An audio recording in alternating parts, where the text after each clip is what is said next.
À quoi ça sert? Tous les soleils précaires et les soirs de pixels, ou les matins fantômes qui doutent de ne jamais avoir vraiment existé. Noyé dans le lyophile de la poudre à café, dans la poudre à canon planquée dans le veston. Regardez le lieutenant.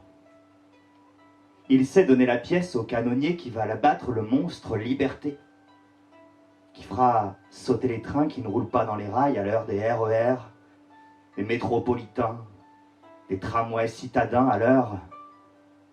Votre attention, s'il vous plaît, notre train va partir, comme hier, comme demain. Comme le garde-barrière a gardé les horaires des trains d'il y a 1000 ans, comme à l'aube des temps, juste avant le Big Bang. Les Big Banks, les Big Data, les Big City, les Big Mac, les codes BIC, les codes SIM et les chiffres de traverse que nous sommes. Les codes binaires pétris d'indécision avec la peur qu'on nous déchiffre vraiment les zéros sur le cœur et puis la solitude d'avoir perdu tous ces numéros. Avec la nostalgie du clown sans mémoire et puis la solitude d'avoir perdu tous ces numéros. Alors qu'est-ce qu'il nous restera? Les fautes à pas de chance et puis l'heureux million, le dernier ticket de bus ou le ticket gagnant et puis la solitude d'avoir perdu tous ces numéros.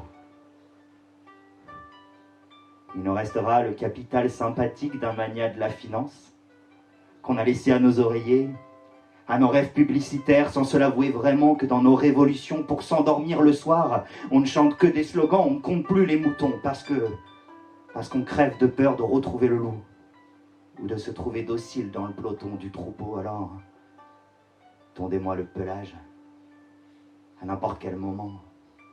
Transhumancez-moi de n'importe quelle manière, puisque toutes les saisons se revendiquent de l'hiver. L'agent immobilier m'a promis une affaire. Ah oui, c'est quelques mètres carrés de pré et présage. L'avenir à la pâture dans des boîtes de conserve et des plats réchauffés, des idées réchauffées, des rêves réchauffés, des années réchauffées pour finir le corps froid. Un changement d'état à la chimie de l'âme, des états d'âme chimiques ou juste la léthargie d'un être qui rêvait d'alchimie, un dénué de liquide, un dénué de solide qui n'est rien qu'un gaz indolore qui finira bien par exploser. Alors est-ce que ça refera le monde quand il aura bien fini par exploser? Un autre début des temps quand il aura bien fini par exploser? Deux aiguilles sur le 12 sur l'horloge de la gare? Un nouvel algorithme et des nouvelles planètes?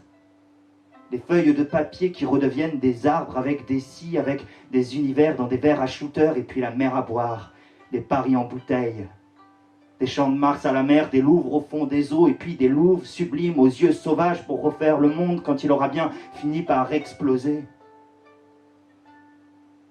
Avec des hurlements à la lune, des bourrasques de vent qui soufflent sur les dunes, en se foutant des hôtels que remplissent les déserts, avec des nuages troués qui ne veulent plus voir que l'océan à leurs pieds, et puis les derniers fous qui rêvent de s'envoler puisqu'ils vont exploser, et espèrent en silence puisqu'ils vont exploser, que toute cette mascarade puisqu'ils vont exploser se finisse avant eux puisqu'ils vont